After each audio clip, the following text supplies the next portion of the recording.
do stuff in when we possibly so this kind of. Well, good morning, everyone. It is 11 a.m. on August 11th. This is the meeting of the Greenlawn Townhomes budget workshop. Just a quick going over in the room who we have at the table today. We have Ray Furbez, our on-site finance manager, myself, Jacob Wally, your general manager here on site. New to the table, we have Alex Georgiadis. He's the new service area director, replacing the position of Greg Vargas. And you have Delise, our service area administrator. And then it looks like we have our committee members as well. I know we have Mr. Duquenoy online, and in the room we have Mr. Quinn, Mr. Brandon Gregory, thank you, Mr. Gregory, and Cindy Smith, thank you. We also in the room have Charles Richards, your Crow board liaison. So we are going to be going through the budget that's presented on this draft budget in full. I'm going to pass it over to Ray to do that in just a moment. And then after he goes through it all, we'll open it for dialogue with the committee. But Charles is going to have to be stepping out. So I know he wanted to ask if there's anything just kind of for while he's here, if there's anything the committee wants to put him for pro level attention. Yeah, thanks. And I apologize. I wanted to at least show up for a few minutes. I have to head over to a meeting, but it's important to at least stop by and say, check in. While I'm here, is there anything, how are things going overall? Is there anything that needs board attention or anything that I try to stay on top of the emails and kind of the back and forth, but I also, to a certain degree, don't want to get so involved in some of the initiative. Is there anything right now that I can pay more attention to? Anything going on? Would the speaker be part of the Crow portion, or is it still part of the Greenlawn? I have a speaker when the house was built. It's completely wired, this big giant speaker box. The old timey, it'd be really cool, but now it's not. Front door or Front door, yeah. So So that'd be part of what you're responsible for, and then how do I replace that? Because I think I want to have a, so ARC is that what you're trying to? I think it's ARC. Yeah. So so where are you in the process now? So you just need to replace it and submit the application? Is that? It needs to come off, right? Okay. A ring would be ideal, but again, a box is like this big. Okay. Rings are smaller. How do I replace without until it gets painted again? How do we resolve? There could be a hole there. I don't have any idea. So what are your thoughts? ARC, right? We need to. For that, reach out to our community standards department, our architecture review committee. Coordinator named Angelica. Yeah. You can email the general town hall a Sierra mail. Yep. And just say, say if your ARC request, I need to get, and just state exactly where you are, and then they're gonna help get you. I haven't been yet, that I want to rip it off. Yep. I'll start with that and say, well, maybe I can unscrew it, see what's behind it, do some video and. Okay, Yeah. That's it. So Charles's role as the liaison to the service areas is more just as there's 14 different service areas. We have our service area team. If there's anything that you need more attention as a committee for direct to your Crow board, he's the kind of your one contact as a service area to the Crow board. So like as an example, when you all went to do the investment last year and put that into I think it was the reserves, so things like that. So if we need to get attention at the Crow level, that's what I'm here to do. I'm trying to advocate for you all and I really want to listen to this more because obviously, what happens here is important to Crow. Make sure you all are getting your value and answering questions that come up along the way. But mainly, if there's anything from a day-to-day perspective that needs attention, just let me know. I mean, I think it continues, and whether this is a meeting or not, but just, it's my first time speaking on the record. That's fine. The daily issues. So as I've said many times, we only have like 3 things, right? It's the roof, it's the paint job, and it's the landscaping. We still have major problems with the landscaper. He never finishes anything. Then he turns around and tells us, or tells Jacob, whatever, that put in more sod than he should have. Well, most of which put in today. And there's still an area from February that's not done. So it's consistent, it's constant. And whether it's that I'm giving the benefit of the doubt and just like, he gets all the work. He doesn't have enough people. Right. Because even, in the front, I mean, he just never finishes anything. So that's number one. We only have 3 things when we're in the townhomes and, it's easy. Yep. If you just gets organized, gets more people ready to do it. The only other thing I can see that will come up in the budget discussion is the monthly that we pay and how that's allocated out to the different groups. But one thing back on the landscaping, we do have a really bad mess in front of the unit next to me with stuff all dying, and he was talking about, well, that was transplanted stuff. Really, we paid for that stuff. Now he tells me it was transplanted, so he took it from somewhere else in Celebration that I already paid for and then put it, and it's all dead, and it's been months that it hasn't been fixed. So we're, at a pro level, we're going to be talking about landscaping because you all have exquisite, right? Yeah. So we have exquisite, obviously, for several of the service areas. What happens in the common areas trickles down into your areas because there's only so much bandwidth. It's only, and I think there were some questions we're gonna have to ask just overall over what's happening with exquisite right now.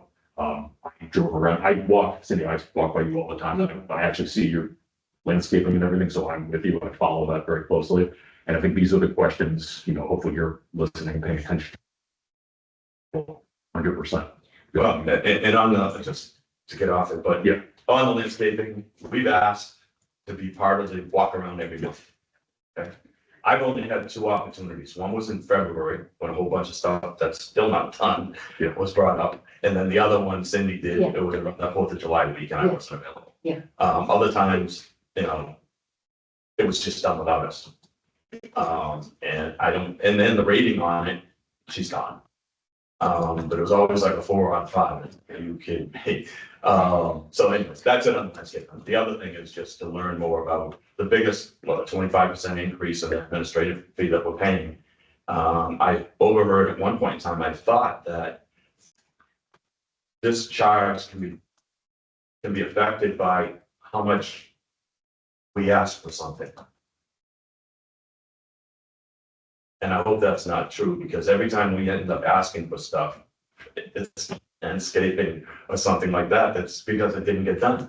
So if we ask every week, we're gonna get charged extra because every week we're asking this to be done. Yeah. So that's, yeah, and Jacob, that's, we just want to understand that, 'cause that's the big increase in the whole budget. Yeah, right? and Totally expected that. yeah, and transparency is not fee. What does it encompass? What exactly are you paying for? 100% agree. So. Yeah, and the other thing that kind of upset a lot of people was, you know, we got a letter as a Greenlawn to clean our sidewalk. Yep. Right? Yep. And we had asked for a couple of years to have that done, and she didn't get it done. Then I heard what a great job they did. Well, not really. I don't think they, Spring after walking, you're Yeah. requesting? Okay. yeah. And I don't know whether it's that they use enough chemicals or they just rush down the sidewalk, but a week afterwards, it's all clean again. Yeah. Shouldn't happen. So, and it's getting asked by a lot of people that have lived, owned units for a long time. These kind of things that are coming out. So, So Alex, I think if you vendor oversight is really like, if you have to like extract the key message from this, and if you can come in right away, oversight of the vendors, quality work, making sure it's completed to the owner's satisfaction, if you can come in and just make sure that's gonna be, I think, the most noticeable thing, just right from the get-go. So I appreciate all of this, and like I said, I don't want to just show up and not hear what you are saying, so I appreciate that, and obviously, well, you know, excited for you to get off the ground and running. So anything else right now, I don't want no, I mean, Charles, I have a we have a quick roof, we have painting, we have landscaping, we don't have that much. to. Yeah, Roger. Yeah, last year we put in some CDs to get some return on our funds. One of them is coming due in a few weeks. And we'd like to, and I think to do it quicker this time. It took a couple of months last time. And I'm not really sure why it took so long to get it invested. But I want to make sure that we, first of all, reassess how much we can put into some type of CDs and what term we should do it for. And just as an example, in the reserve fund, we're assuming a 2.7% interest rate. And yet I can go out 10 years or 5 years and get, 4% without any effort at all. So I don't necessarily feel like we should be overfunding our reserves because of a bad interest rate assumption. I'd like to see us come closer to no increase than advancing, funds in advance. Mentioned that's something, because you're talking about the September CD, Roger, the one September that's. CD is coming due, and that's for Yeah. 3 months. And we should have, by that time that comes due, another 16,000 in our cash. Just from the dues. I kind of look at, we should be increasing our operating fund by between 10 and 15,000 in CDs. And I'd like to see, maybe, if we're gonna be slow on doing it, I'd like to go 6 months. If we're gonna be able to turn this quick, we can keep it at 3 months. So I know Ray is here and hopefully we'll get into that dialogue. If Yeah. there's something like months ago when you all needed to invest that, I will bring it to the board. I know that's something that's time sensitive because time is money, literally, in something like that. So you continue to have my commitment on that. I will defer to you all to manage that. But thank you. Anything else, Roger?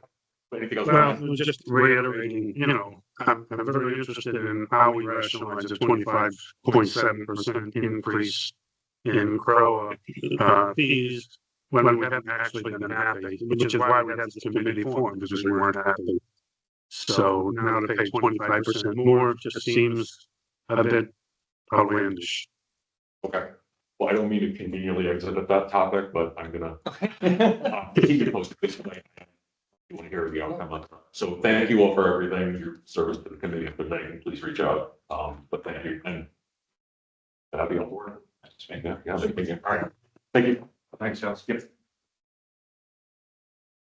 A quick reminder, Charles is on your committee email collective as well. So anytime, any of those committee correspondence, he's kind of purview to, he is on all of them. So he does see a lot, but so, I mean, it's one of those, if you specifically call attention to him if you're wanting to address him on it, but just, he is aware of the ongoings with your committee as far as communication with management. Okay, cool. Jacob, before you start, Mhm. if anyone has any issues logging into their emails, their smart devices, everything is good to go. It keeps picking us out. I don't know what it's. Get IT to get with you, after the meeting if you like, and they can. help you. I think, did they make that change just 3 weeks ago? They made the change so the multi-factor authenticator doesn't reset every 14 days. It resets every 90 days now. Because that is kicks you out and makes you sign in and do the second sign in. That was every 14 days. They've changed that overall with the review by the board to now they're every 3 months. I think that was a lot of feedback with people just getting kicked out.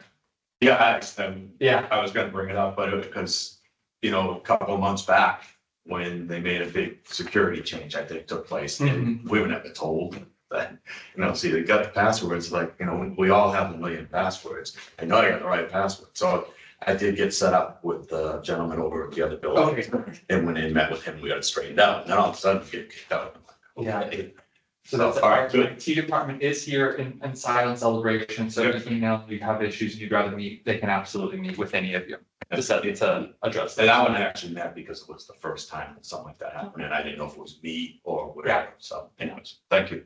You're welcome. So, I'm sorry, just general question in terms of IT. Are you publishing our monthly financials anywhere that we have access to? only in Cyranet. Can someone send me a link? Because, it's like a puzzle to try and find your way around Cyranet, and I'm not smart enough. I have a master's degree and I'm smart, but I can't figure it out. That's with the link to the packet. Oh, and in the monthly e-blast is the link to the packet? Yeah. That'll have those financials as well. And but then the resident service team at the front desk, you can call and they are the general triage for any access with Cyranet, so they can help you out there too. If that link isn't working or if you want further Well, if you can assistance. just send me a link the first time through, I should be able to save the link and find my way. So there'll be, every time that packet goes out, there'll be a new link into where they're, or to those documents. We can Okay, who do you send that link to? Your service area receives that, when the monthly financials go out, that's I the link that I'm talking haven't about. received those emails. Maybe that's why I'm fishing. I did a few months back, maybe 4 or 5 months ago. I made a request and got them, but I haven't gotten them since. Okay. Now with that said, what we're gonna do is to go over your budget and to make sure we, have time to go through every line. I'm gonna pass this over to Ray, our finance manager. He's gonna go top down, straight through it all on a high level overview. I will just ask to hold any questions till he gets through it all, so then we can start to open the dialogue on any questions and review this other something. Let me pull back up. Document.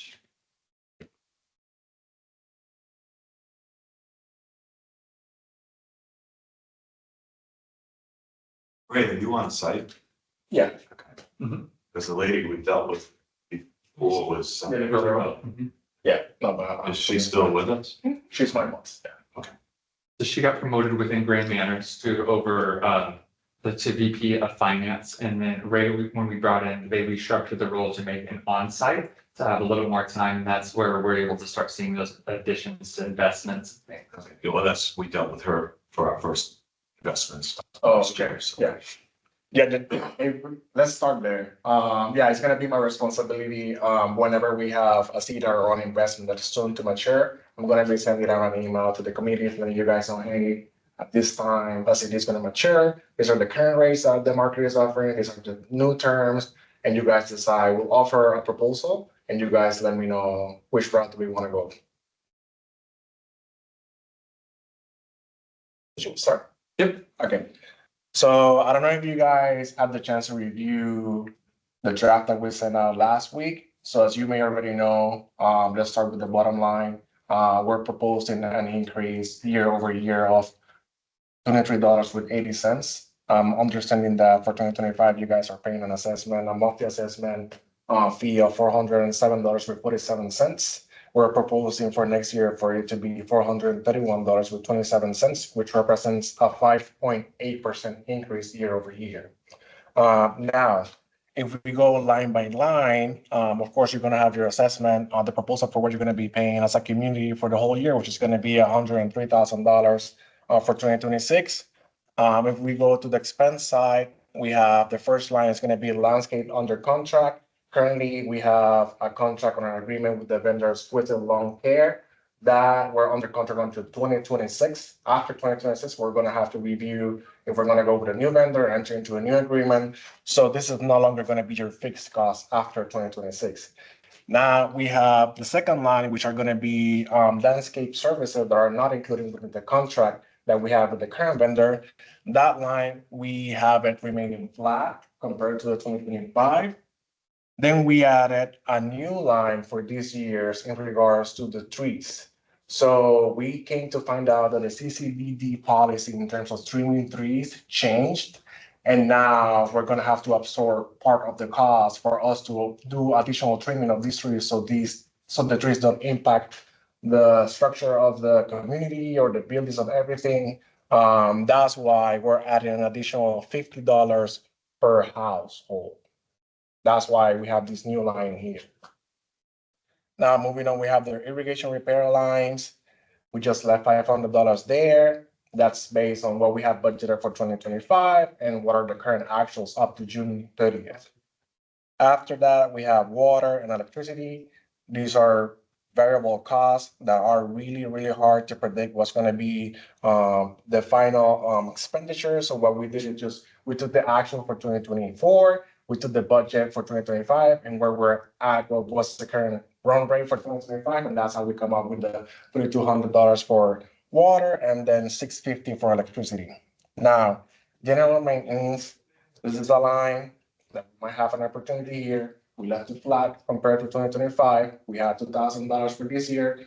We're allowing for $2,000 for 2026. Currently, we have only expended $450, but these are basically whatever service maintenance needed for the community outside of landscaping.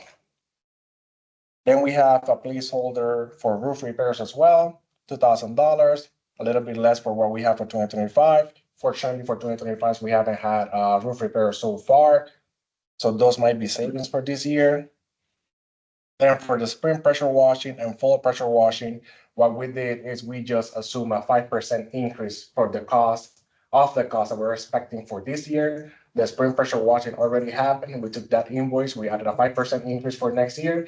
And then we already have the bids For the full pressure washing, we're taking those costs and we are putting a 5% upcharge to those costs for next year. The reason why we're doing a 5% increase is because next year the vendors might change. So we don't know if the numbers are going to stay flat. They might decrease, they might increase, but we don't have an idea of what that increase is going to be. So that's why we're assuming a 5% increase. Then the gutter cleaning, this year we're including gutter cleaning for all the communities. And that we're using basically the same assumption that we were using for the pressure washing. We're only increasing a 5% we're only doing a 5% increase based on the 2025 cost. And then for termite bond, we're doing an 8% increase because if we go with the same vendor, which is Florida Pest Control, they did an 8% increase from 2024 to 2025. So we're assuming that it's going to be the same increase for 2026. Now, moving on to the admin fees, we have the coupon books. These are, of course, it's depending on the residents. The residents are the ones that reach out to us and request the coupon books. Each coupon book is $10.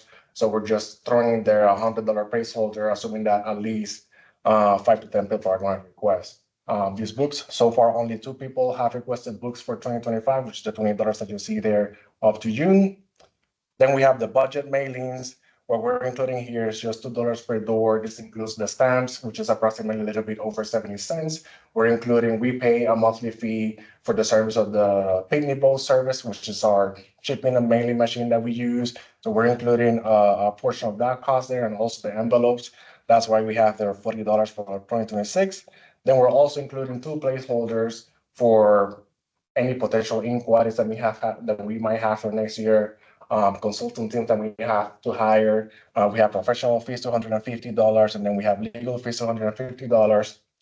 And of course, we have at the end the CROA admin fee, which is going to be, this is the controversial line, that yes, it's going to be almost 26% increase compared to 2025. These are basically shared services, as you might all be aware.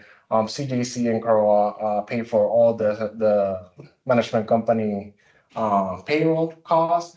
And because the management company offers services to the service areas, then this is basically a shared service fee between CROA and all service areas. This is tied specifically to the compensation of the management company. Okay, and then to finalize this, we have the reserve fund allocation. So the reserve fund allocation for 2026, we're going based on what the reserve study plan is recommending for you guys to allocate to a reserve fund, which is basically a little bit over what we were allocating for 2025. It's going to be $52,900. Up to June 30th, you guys had between liquid cash and invested money, you guys had close to $165,000.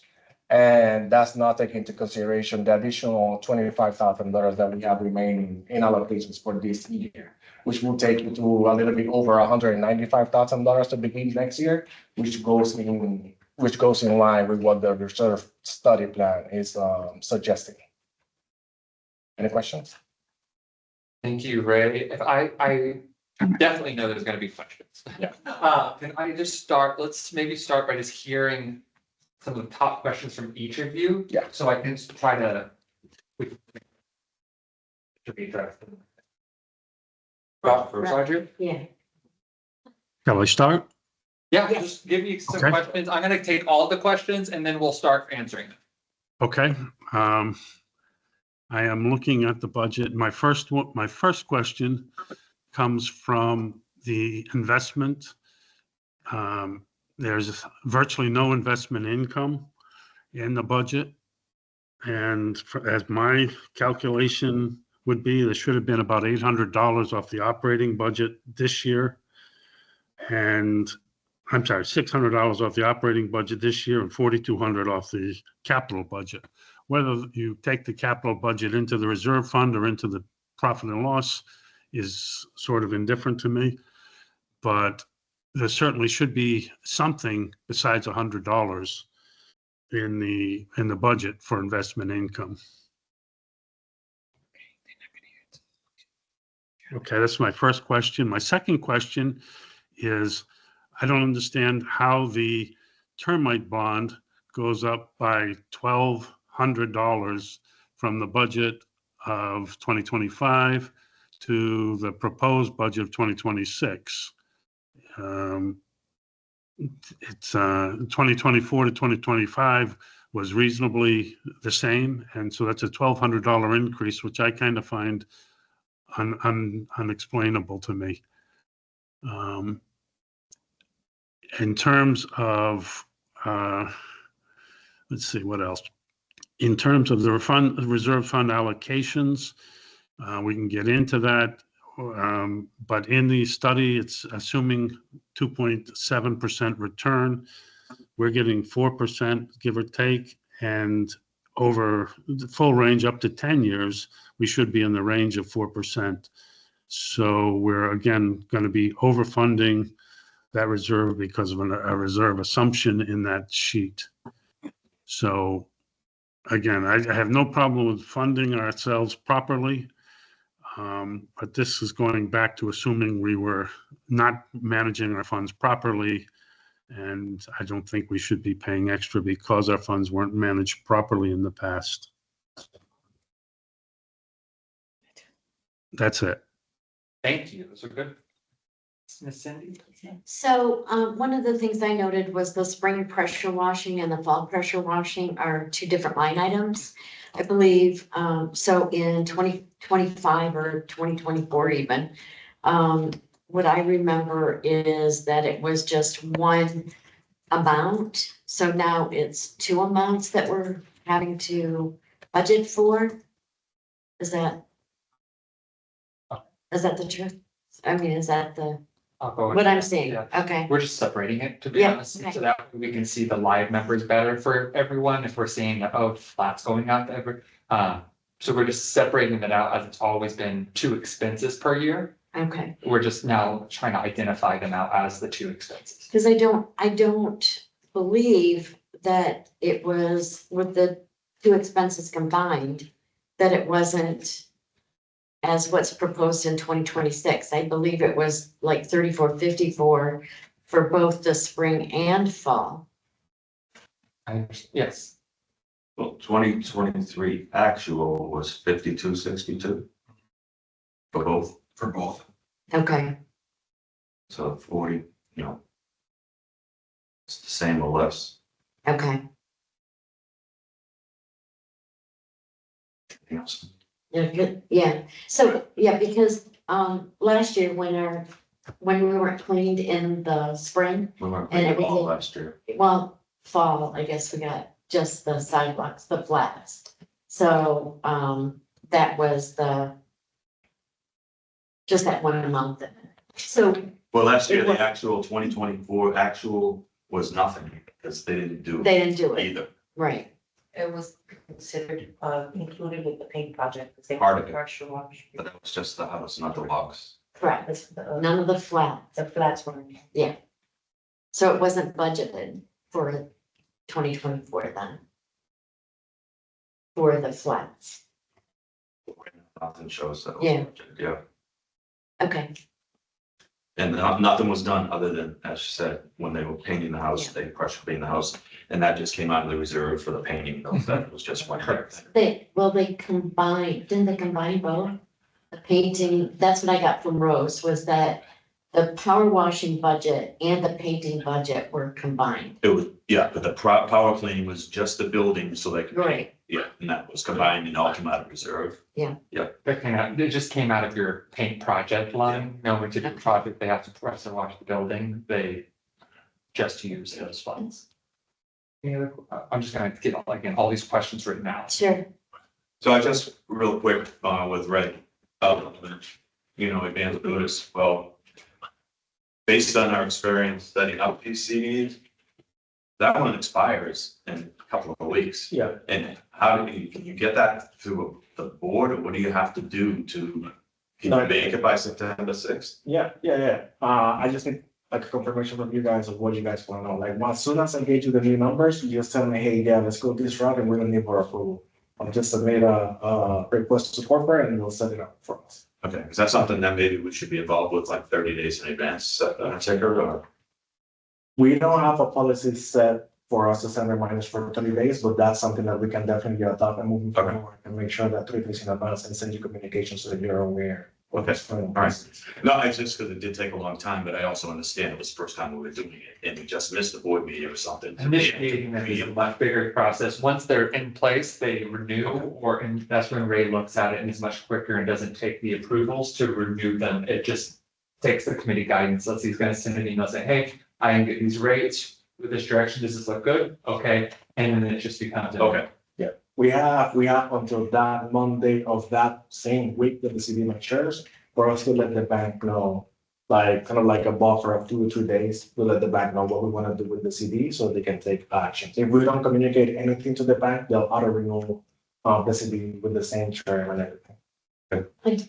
and on this tree, this new thing, Yeah. is that per door for the whole celebration? Yeah, it's gonna be for our service areas. What changed to cause this increase? So this is a couple items here. One on the tree policy, the tree, we're looking at close to $100 a door for most service areas. We reduced it for yours because it's that, a lot of it is park facing, so you have less service area trees. Yeah. But what that covers is, well, one, CDD in the past used to take care of trimming the easement trees in total, from over the road or over the sidewalk side. Now they've made kind of a, moving forward, they're not going to trim the trees outside of road clearance. And that's it. So what we've been seeing in some other service areas and on Crow side is this is causing issues with plant material underneath tree canopies, as the tree canopies get bigger. And where before they used to trim that out to keep the grass alive. They're not doing that anymore. So we're trying to see how do we build in funding for this, as well as we're seeing a lot of, and you actually have a pending estimate right now. We have an estimate for about $7,000 from your landscaper for some projects, and a large amount of that is 2 tree removal items. We can use your reserves. You have, 3,000 plus floating every year on those. But this is just a buffer line to help, because right now what we're seeing is that landscaping now in contract for most service areas is getting wiped out of regarding trees, not regarding plant material, which is what it's intended for. Did we receive these quotes that he's provided? Yes, yeah. That's what we're gonna look at with your committee as well and pass it over, because it's something we wanted to discuss before we did anything with it. Okay, I mean, I can imagine it's a little higher because we're gonna do behind the alley, behind you guys. Yeah, it's there's that tree, and then there's the one magnolia tree in front of, on your 17, side. 917 and 915. Pretty large family tree, just the same height as the. Okay. Well, just if we can. Yes, yep. That would help. That was, all right, so that was just a quick question I had there. We got a couple of things that are, they're cushioned, they're just in case, obviously. Like the general maintenance or for roof repair, those are kind of cushioned, really. What we've seen with roof repair is it's usually between $950 and $1,100 per visit when we call them. Okay. So with that, that's why we're like, we saw it too. You haven't spent any money this year, 2,000, is it a bit high? Possibly, but 2 calls from 2 residents will wipe that line. Yeah. It's something that, as you mentioned, and as Mr. Duke and I mentioned, your accounts are in very good balances. Yeah. Where you don't need as many contingencies in your operating fund because you do have cash to cover overages. Yeah. And not every service area is in the situation you are. So this is more, running the practice we're doing overall. But it's also to protect those additional funds you have, so you don't end up utilizing them and in a few years you get to a point. But this is something where, this is why we have this meeting, if there's things that you want to discuss where we can, there is some room to play with on some of these. Okay. So then it comes down to the big one. And that's the 26% increase and how that's allocated. How that's allocated, Yeah. understood. So that one, I know that, Katie from the board, responded to Mr. Dupinoy's message. They're gonna be still reviewing this at their workshop. And we've asked the board really solidify what they want to do on that line by this workshop, especially knowing that we have all the rest of these budget meetings next week. And we really need that number to be defined by then. But what that is based off of is, let me show you. In the past, we really don't have a strong understanding of the formula of where that original number came from. And it was probably lost during the transition from CCMC to Grand Manners. Once Grand Manners took over, you saw the general service area admin fee line increasing by typically 4 to 5%, usually on 4% every year. And you would see that in your budgets is where it just said, it's going up 4%, it's going up 4%. Because on the Crow budget, it's one lump line. Yeah. And then that's divided out by the total amount of doors in all service areas to get a service area door number, and then that's multiplied by the count of each service area, and that's what gives you that number. So your question, if you asked us 100 questions, that's not going to change Greenlawns in any way. But what I'm going to pull up is kind of where, on a high level, what's been discussed in the Crow. Because these overall dues, I've been here 6.5 years plus. They were like 290 when I They were started. 250 something when I moved in.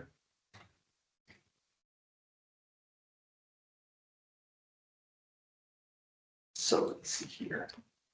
Yeah, I see what you're saying. I mean, it shows the service area dues have increased a fair amount, especially since 2022. It was up about 100, or overall, like on the Crow side for the 609 doors.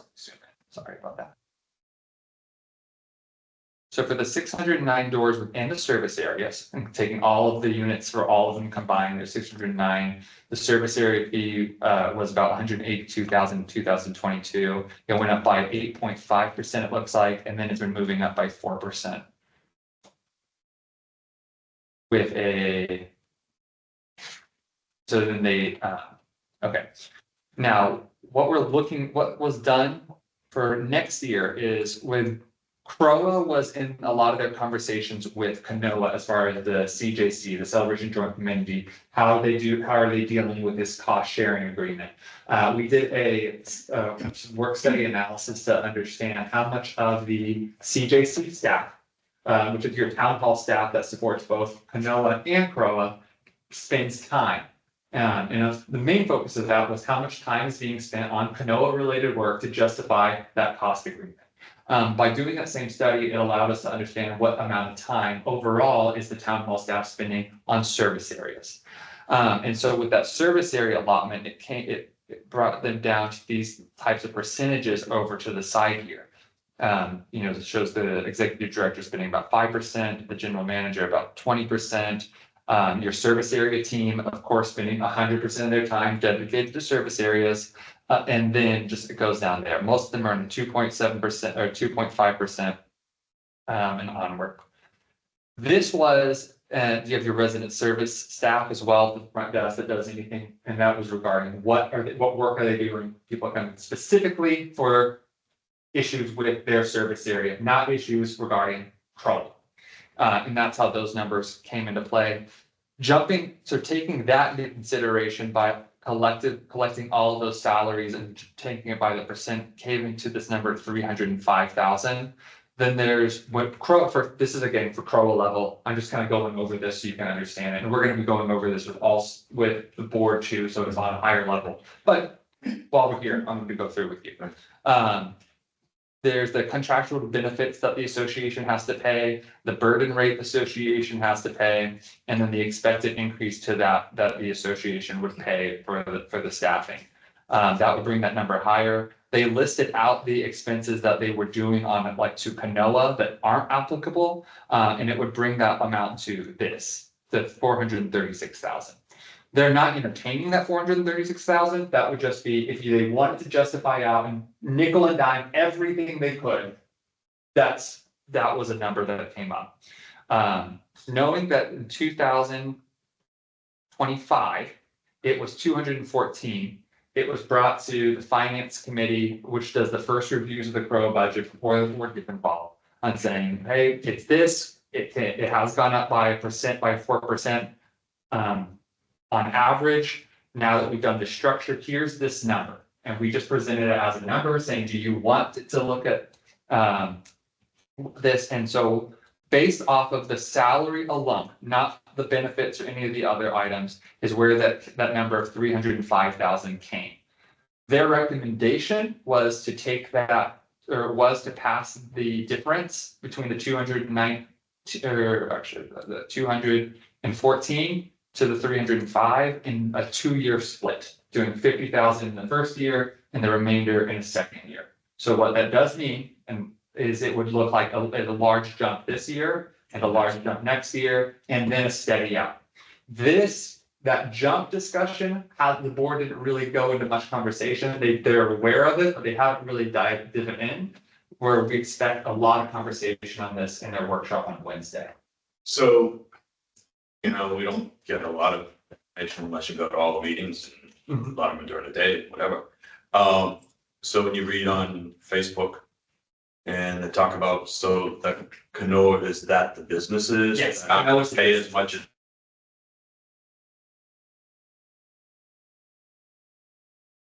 Is going to have more of the celebration joint committee costs. Yes. That's the short answer. This is, while this isn't connected to that, this is because CROA is going to be absorbing another, $250,000 worth of costs. They were now, causes the auditing of every other line. Yeah. Every other item. Okay, well, why is the service area line this much? And so it just brought this study, put that number, but. Yeah. Can I just ask a quick question on this? Of course. And Jacob, you've already told me the answer, but I'm going to ask it just because I need to be a pest. If, again, we had this committee because we weren't satisfied.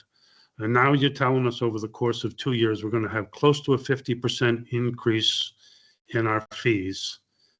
And can you explain to me, how come we can't fire you? You can't what? Oh, Fire you? Let's be real, 50% increase for a product we're not happy with. Why on earth would I ever do that? I just can't imagine the circumstances. I would put up with that. I can understand. So that is one, the service areas cannot, based on the governing documents, can't break off of the management company contract that CROA uses. However, that's where it would be, at that point, that's where the conversation would be between the committee and the board, or with Charles and the board on if they're not satisfied with the services that they're paying, or with like the management services that CROA is paying and that they're utilizing. But I can understand. I understand exactly. You look at these numbers, they are exponentially higher. I'm not sure where they start. And that's the thing. I can't explain to you why they were the 182,000 in 2022. I can't explain to you why that number was lower. I just know that when Grand Manors inherited the budgets, they had this number, but there wasn't a formula behind the number. So they asked us now to understand why is this the amount that the service area admin fee is? So in that general study, we started to try to see, okay, can we come up with a number? How do we justify a number? And then that was what led to a number that was higher than what the service area fee was. To management, though, it does not make it doesn't make a difference whether that's being paid for from the service areas, meaning or from CROA, as it still is what the CROA's contract is. It's just deciding, does CROA absorb, it just is who's paying more of the administrative. Is CROA paying for it, meaning all 4,500 residents, or are they putting a different amount of the burden on the service areas? And I'd like to be able to see that beyond an estimated. How can we dig in? I'm a finance guy. How do I dig in to really see that? Because I've played all kinds of allocation games in my life, and I'm looking at this as, wow, this is great. This is great. What a way to decrease the burden, on other people and put it on me. Help me out here. What can I see that backs up those numbers? Right now, we just have that information, which is this information over here, which I'm not presenting anymore, which is going to be that time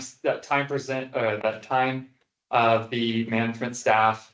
And then the additional items which they're not considering at the moment, but that would be CJC insurance, IT network infrastructure, CROA audit costs, the CROA office expenses, burden rates and contractual benefits is what they'd be basing it off of. So we pay once in the CROA fees and again in our monthly Greenlawn fees. Right now, they pay, so, they pay one flat amount for the management contract. You can Okay, say. and I'm paying a instances. portion of that through my CROA dues. Yes, Yes, and now I'm paying another amount from my Greenlawn dues because they changed an allocation methodology, a big cost. Yeah, apparently that's what it is. Is there any way for me to understand a real basis outside of, I mean, you can throw numbers in the air. That's what I'm seeing here. I would want to see some kind of evidence. If I had the access to the books, I would look at them and say, does this make sense? the books will just show that this is based off of an administrative cost. And so then trying to understand what the administrative cost is was what we laid out there, and reducing it would just be administrative of staffing time. And that's what this rationale is based off of, is So solely Bob was off of right early staff on, that time. the more we try and get service, the more influence this allocation to our detriment. Even though it's not direct, he's absolutely correct by asking that question earlier on, because that's how these allocation percentages got to be so high. In some senses, yes, there is that connection. So if you guys did your job, it would cost us less because we wouldn't have taken so much of your time. That's amazing. It's amazing. Charge me more for non-performance. I get it. On the other, so let's see here, on investments, that is something that we could look at changing, is adding the different dollar amount on your investments. I didn't know, Ray, if you wanted to jump in on that, where their investment money, because they have two incomes from investment, their investments from their operating CD and their investments from their reserve CD. Correct me if I'm wrong, but their reserve CD, any funds that they make on, well, right now, any of the investment money goes right back into those CDs. Yeah. Which is Right, helping. but there's nothing on the operating side on the budget. And it We should can be at estimate an 4%. amount. Yeah, we can estimate an amount and add it there based on the current rate that you have on your CDs for the operating side. Correct. So like And the interest earned for the reserve study CDs wouldn't go in here because it's just the operating budget, but I can add that. it should go into, it should reduce the amount of, in the spreadsheet for the reserves, you have 2.7% in there, and it should go, at least for the length, and I hope we have that discussion today. If not, we need to have another MEC meeting rather quickly on how to allocate funds, because we have too much of our cash earning nothing right now, or next to nothing, right? So right now, what's invested is earning 4%. I can get 4%, virtually anywhere, or close to 4%. And, we don't have any reserve expenditures of note until 2031. So why I wouldn't put a 5-year, protection at 4% would be it would be mismanagement for me not to do that. Yeah, I agree. Currently you have on the reserve side, you have up to June 30th, you have $140,000 invested already, and then you Correct. have liquid $28,000. So we can look into that if you want to invest more of those $28,000. And then on the operating side, we can do the same. You have 20,000 invested currently, and you have 23,000 liquid, and we can see if we can invest also in an additional portion of the operating fund. Right. I mean, while we're talking the subject for the other Greenlawn board members, I would propose for the reserve side that we increase our CD investments by 20,000 on the reserves. That still leaves us 2 years worth of what's projected as spending, which is a lot more than we need. But we got $20,000 right now in our reserves earning nothing. And it's just a matter of principle. We shouldn't do that. Worst case CDs, if we did it in smaller, make two $10,000 CDs. We had to break one, we could. But I see no reason why we should let the money go uninvested. You're not hurt for taking money out of a CD. There's no penalties. You just lose the interest. If you withdraw before the maturity date, there's, There is. yeah. Yeah, you just lose interest, but we're getting no interest anyway, so there's nothing lost. Yeah, I've done CDs and I have access for like a day or two. I get the money out. It's just, you just lose it long term, but you're using the money anyway. Get your principal back. Yeah, but There's no harm. just so that we're on the same page, yeah, if we open a CD with Bank of California or First Citizen Bank, we are gonna get penalized by the bank if we close a CD. Maybe don't go to maybe go to like an investment firm over a bank, but there's tons of ways. Yeah. There should be no penalty for pulling money out of the bank. That's a different kind of CD. It's more of a money market type CD, completely, like I said, 5% easy from Edward Jones, for example. Totally accessible to get to it anytime you like. Right, yeah, between the two funds, and again, as you can see on the balance sheet, we have interfund transfers. We have close to 50,000. It's probably more than 50,000 right now sitting uninvested between the two funds. Yeah. I mean, so.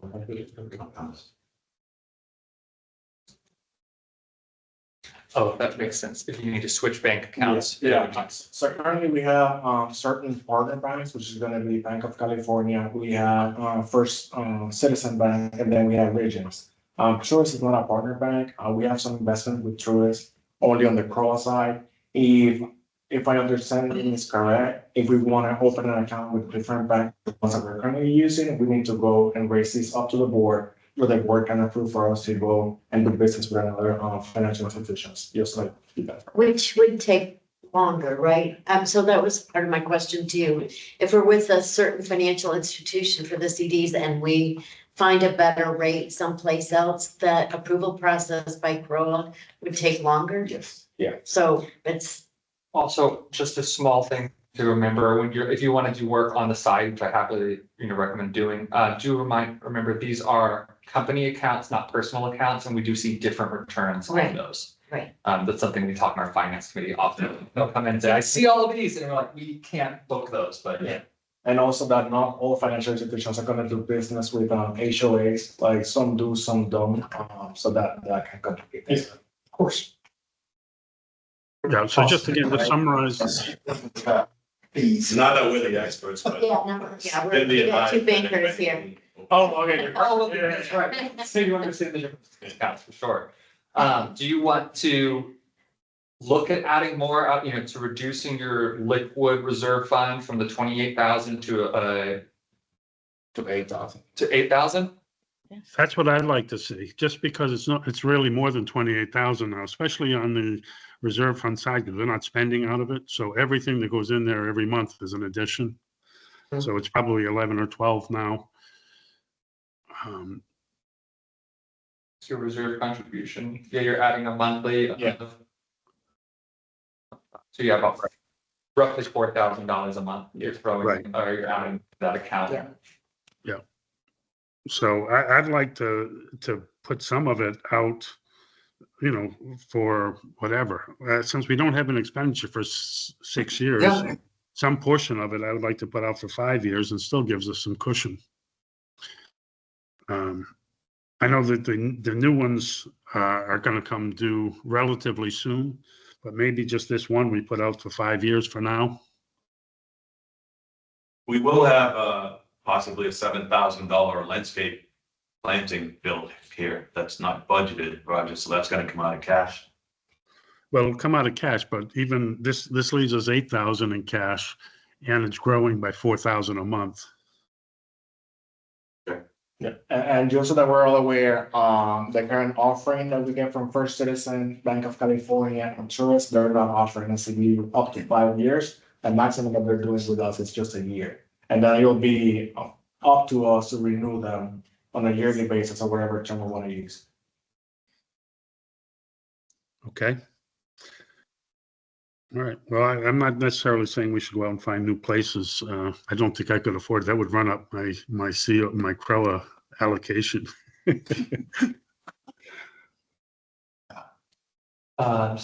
Reserve fund, talk about investments, investing. Okay, we covered that. Pressure washing, I think I touched that, but that one, touching on it a little bit more.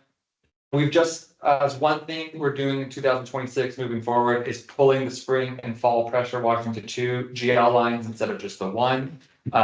We did see a higher amount. Not Yeah, it's really a high termite amount. inspection. Pardon? It's a termite inspection. Oh, on the termite inspection, yes, I was, on the pressure washing.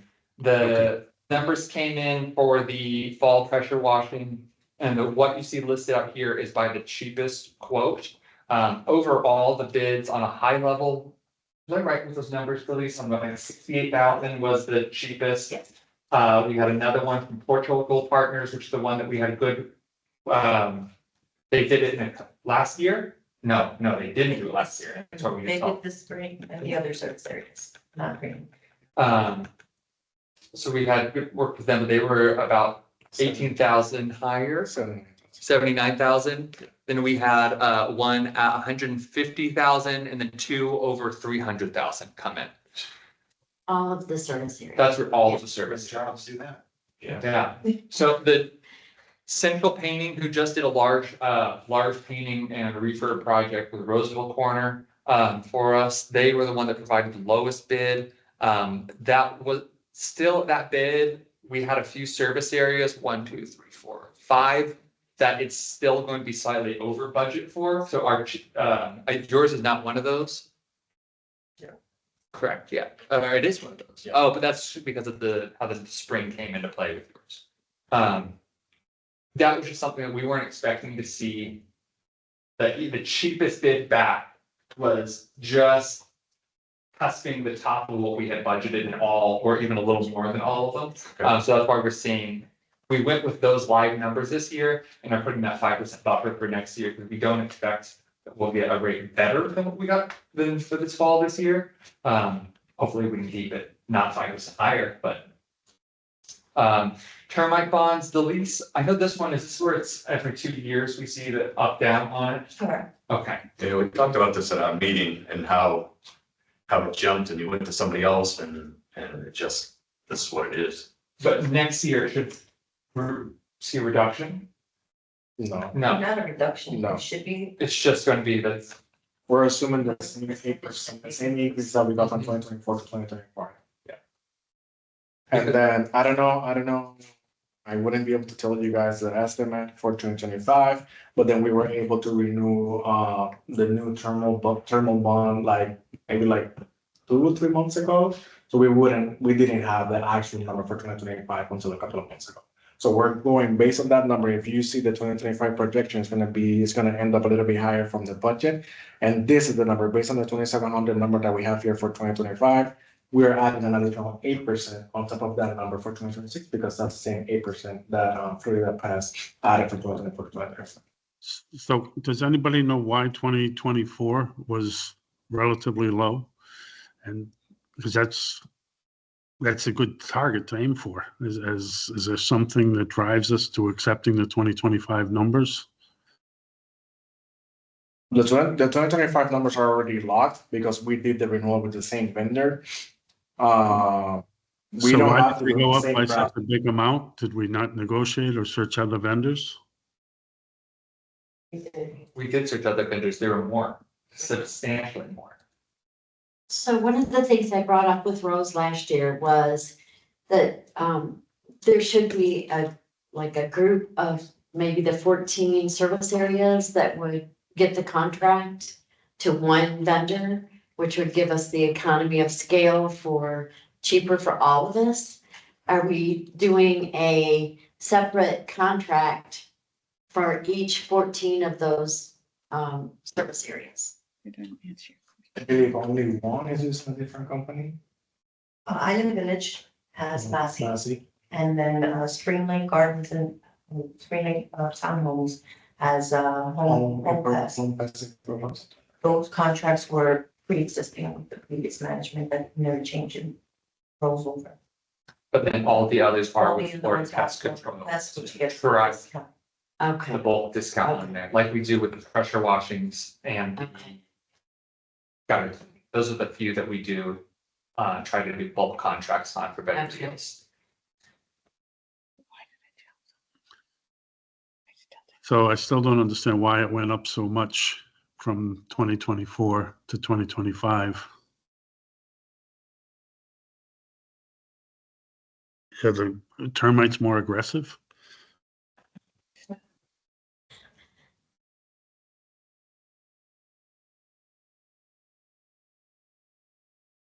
You are? 44%.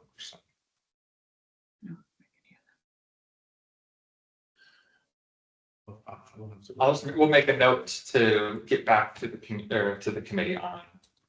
Okay. And going back to the cash, we talked about 20,000 on the reserve cash. Did you catch my recommendation? And again, is we do something on the operating cash as well, increasing it by 10,000 perhaps. It still leaves Yeah. plenty of room, and you can do that Yeah, as a shorter length. Yeah, I'm taking notes on that, and I'm gonna be sending out once I send out the email with the CDOT that is soon to mature. I'll include a proposal to invest an additional $10,000 on the operating side, and I'll include the rates and the terms that we're getting from the partner banks. Okay. That one's the most time sensitive one because it's expiring. It would be awesome if you could get that to the board. But they have a Wednesday workshop, as I understand it, and they can approve it in advance. Well, for the renewal, I wouldn't have to reach out to the board. I will send an email to the Greenlawn committee, and then you guys will be the ones telling me if we're going to move forward with the investment proposal or if you want to do any changes, and then I'll submit the request. We wouldn't have to go to the board for this one. Not for the renewal, but for the new one, we would. I don't believe so either. Okay. And in terms of the allocation for the capital, for the reserve funds, again, the difference between the 2.7 and the 4 rate, at least for the next 5 years, should come into account.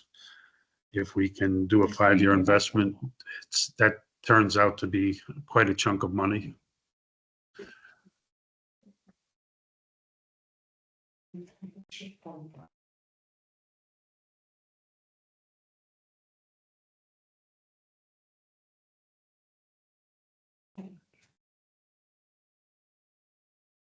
So your end of year is looking about 190.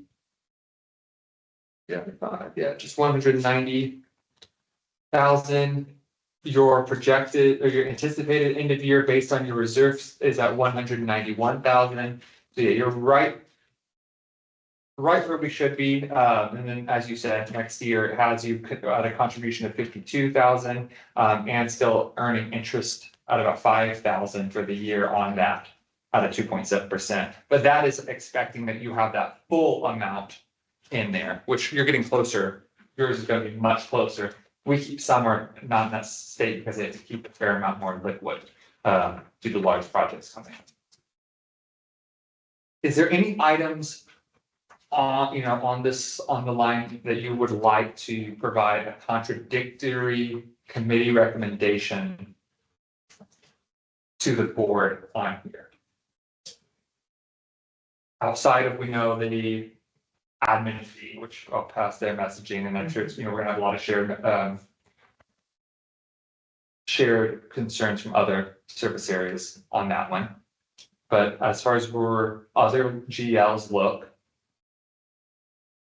this is the moment where we, we'll do some, if there's any adjusted tweaks, we'll take those. But if there's any large call outs that the committee is opposed to, we provide those call outs to the board so they can take both items into consideration.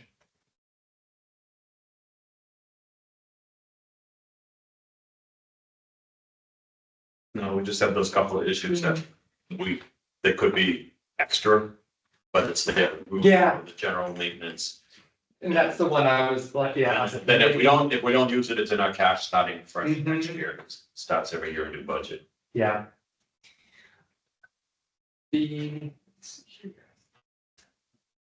Releasing over that estimate, we're just a few minutes over, but I'm gonna pull that up while we have all of you together to review what that estimate from Exquisite is at around that $7,000. Just to say, so we can keep moving on it. If you all don't mind, and if you have a moment for me to look at it with you. Okay, just present this real quick.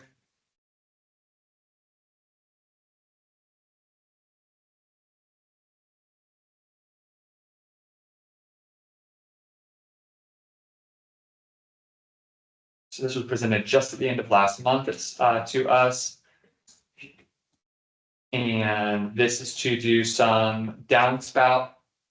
To do some work on the downspouts at 919 and 923, or at the back, towards the back of the garage. And that's doing that work under the sidewalk. This is one, if you want to pause on this under sidewalk work, I was just doing some an inspection of the repair surface areas where there may be an option to turn the downspout towards the driveway. And then it flow out onto the driveway, because right now, this about $600 is to get the piping to go underneath the sidewalk of the back and then back up. So does 923 already have the pipe under there, or would be new? This would be new, because what happens now is it spits out into that very small section of vegetation. Yeah. It washes that out, goes above the sidewalk and is washing out the vegetation just out the sidewalk too. So this was brought up to say, how do we address that? Why we need to talk to community standards, because this was proposed because Exquisite's understanding with community standards is they don't want that open face to the driveway. But when we saw some other service areas, they were built like that. So we want to try to see if we can go that route first, because that's just a quick changing the direction of the downspout. And if it's approved by ARC, it's a lot cheaper than $600, and we can go that route. So my suggestion is not to move forward with the downspout drain changes on this quote, because there may be a cheaper alternative.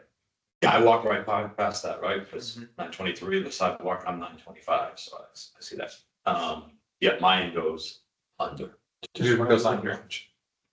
Just run it through the garage. Run the water through the garage like cows. We need to get that looked at.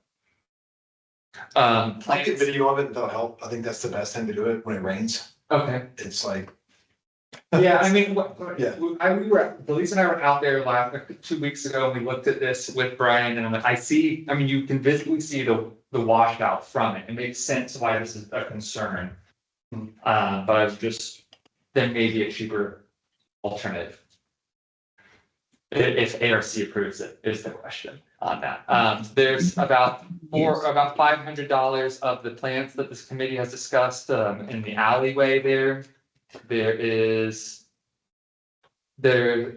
just noted addressing an armadillo hole, no cost on that. Yeah, it's still open. That's probably correct. Oh, I got a comment through the system that they filled it and they'll monitor it. And so But I had looked that morning and I can still see right under the garage. and what that's for armadillo hole. What address is that for? Might be 927. Yeah, it's right there. Just that. It's the shade, it's the other side of my garage, so 927 is the next view. But yeah, it's definitely, it needs attention. And maybe they're still there. I didn't really see evidence of that. If they filled it in and it dug it up again, I didn't see evidence of that. Okay, It's just flat. There's no little pile of it. we'll have to take a look when we're back out this week. For 915, this is the magnolia tree at their front door. That's on your side towards the other end. There's a very, very, very tall, skinny magnolia tree. Okay. That has been requested to be removed. We reviewed them, yeah, that makes sense. It just doesn't get any light. So that's the demo of that $1,700 and replacing with Tipicino or ligustrum tree at $350 for the tree replacement. 770. Isn't this a small tree, just tall? geez, kind of small. We think that they're the chainsaw room stuff. It's to be south, but I think what's happening. For justifications on the cost of the. Yeah, where I come from, those things disappear overnight. I know a lot of it is often the stump and then the dumping, but that's still, I agree, a bit high for something that's not. I mean, if it was a tree between my unit Yeah. and Kathy's next door, that's, Yeah, this far around, yeah, that's expensive, Yeah. but. so Yes. that's what I'm saying. Most of this quote is for that. It's for the tree removal of that tree, and then a large amount is for $3,500 for the tree removal. remove the oak tree in the alley by the driveway, include the fill, the plant material replacement, and irrigation repairs for the alley tree between 924 and 926. So, Terrace. Sarah, yeah, so my last walkthrough with Rose was that we needed the approval of the homeowners to do that if the service area was going to repair Sarah's driveway, because it's heaved. So that would be for the driveway repair. so this is the driveway repair. This is, I'd say, step one of that as a Right. larger project, which is fixing the issue with the tree itself. So getting that tree out of there.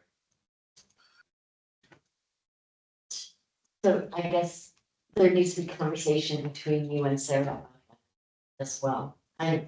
Whatever keeps the integrity of the property was what I'm after. Okay, You know, So, and please correct me if I'm wrong on this, how it currently stands is if any issues with the driveway falls into the responsibility of the homeowner, we're responsible for taking care of, and the roots, which would be this responsibility of getting rid of the tree, so that way it stops. If the homeowner wanted to repair it, it's not gonna break tomorrow.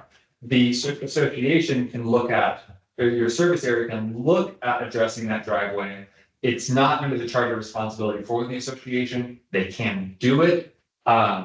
You just have that, tale of caution of if you do it for one, you're opening the door to do it for anyone else. However, the cost can be, the project can be taken on by the associate, by your service area. Yeah, I've had a lot of experience with this in the past, and I'd have to look at how it reads out here, but the association is responsible to keep the roots trimmed. Yeah, yes, And if they don't keep the roots trimmed, then they're responsible to repair the concrete. correct. so that's why. But I don't know that that's 100% here. I have to look at that, but that's the way it's been in the Yeah. past. Yeah, I think that sounds there's alignment in there and some odd gray areas on it, but you're right, in that sense but step one, either way of doing this would be to handle the root and handle what's causing this, and that would be. I don't know that I've ever seen an HOA that actually did maintain the roots. Even next, between the big tree between 925 and 927, me and Kathy, that caused an upheaval on the concrete that was repaired a couple of years ago. For the tree work here, are we getting more than one quote?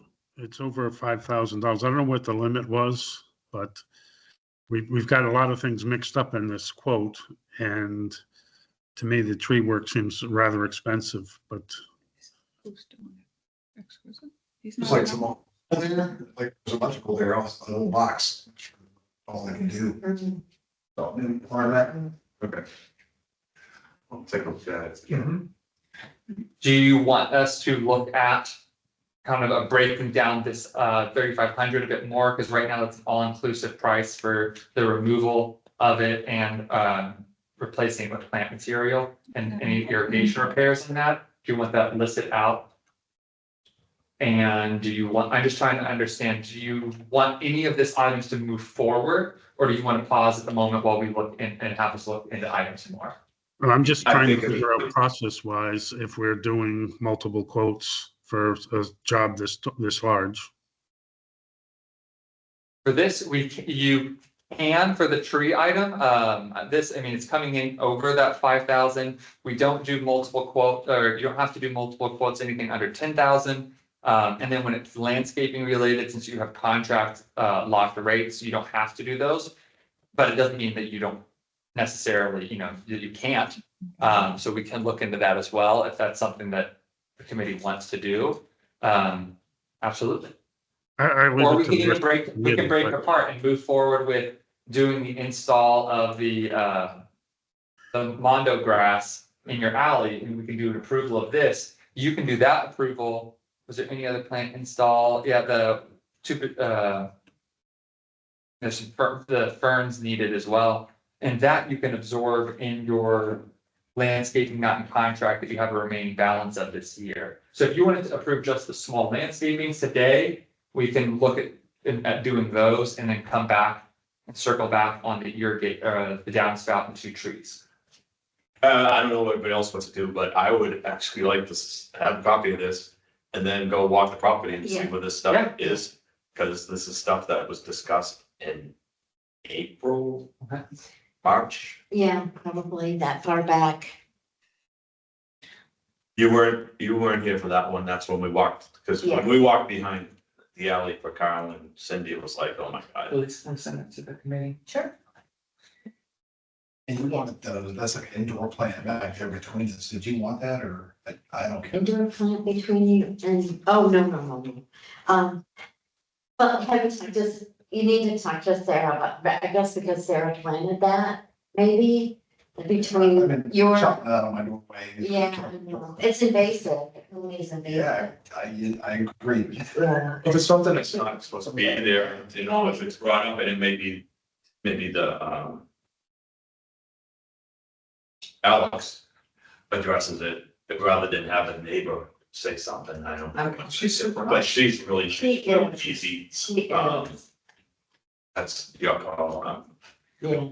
And then just one thing that we're looking at doing for landscape inspections, moving forward, we have one coming up, tomorrow we block time with Exquisite for us to go and introduce Alex to the properties and do a monthly.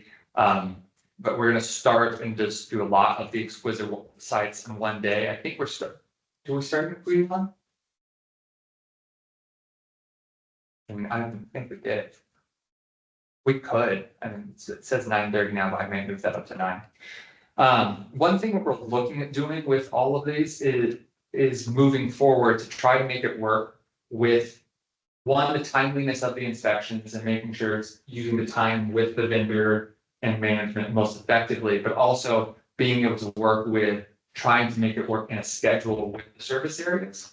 Is we were bringing up a suggestion to kind of have a 1 point person from each of your committees that we could work with, so that way Alex moving forward could say, hey, to whatever you're assigned, we'll call it the landscaping liaison, is to say, hey, I'm looking at doing our inspections this week. We're looking at hopefully going the second week of every month on this day. Does this time work for you? If not, that way we can move it around based off of that person. But we know that we hit challenges whenever we're dealing with full committees and when we try to hit all of these service areas. Oh, I don't know, if, Or is it something that's better if we just provide you, I mean, for your community, since I know you're there and, you hop in and out, as I've seen how your community does it, is it something that, is it just providing you the notice of, hey, we're looking at doing on this day at this time, and at least one of us shows up. Yes, yeah, like that, Yes. okay?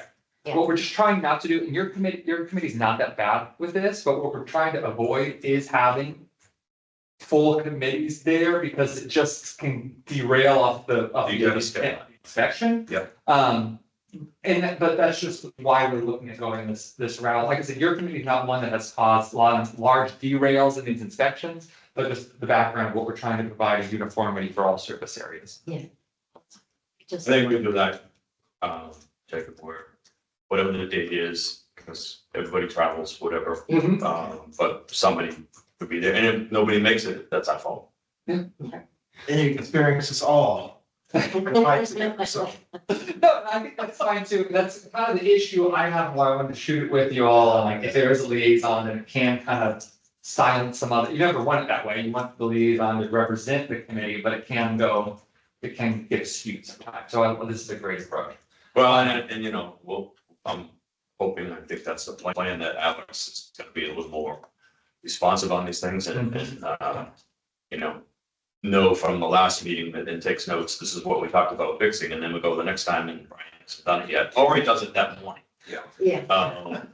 That's used to be a trend. Gotcha. Okay, well, thank you. I think we'll be there around the 9 o'clock hour tomorrow. Okay. And that will take this. I know we have some items for Ray to get back to you on regarding the investments. And then follow up on any research we can do to Lisa and Ray on the termite bond to see why we saw such a large jump from 2024 to 2025. And with that, thank you all for your time today. Appreciate it. Thank you. Thank you. Thank you. Appreciate it. Thank you. Somewhat of a estimate on the fall power wash date.